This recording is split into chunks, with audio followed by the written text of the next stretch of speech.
Je suis Julien Alby, je suis consultant formateur en diversité et inclusion et aujourd'hui je représente l'association L'Autre Cercle qui accompagne les employeurs de France pour favoriser l'inclusion des personnes LGBT+, dans le monde du travail.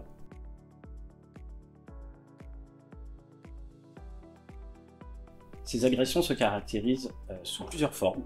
La première, cela peut être des moqueries, du rejet, mais cela peut aller vers des actes beaucoup plus graves comme la mise à l'écart, des agressions physiques, des insultes et même des refus d'évolution professionnelle dans le cadre d'une augmentation par exemple. Il convient d'ailleurs de noter que 17% des cadres LGBT+, ont déjà vécu des obstacles sur leur évolution professionnelle liés à discrimination sur leur orientation sexuelle ou leur identité de genre.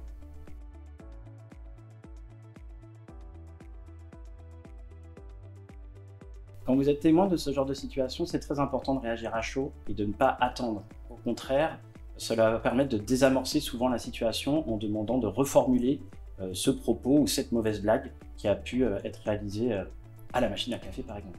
Un deuxième conseil, si ces actes sont répétés, je vous invite vraiment à en parler autour de vous, donc à vos collègues, mais surtout d'en parler à votre responsable hiérarchique. Idéalement par écrit pour pouvoir garder une trace.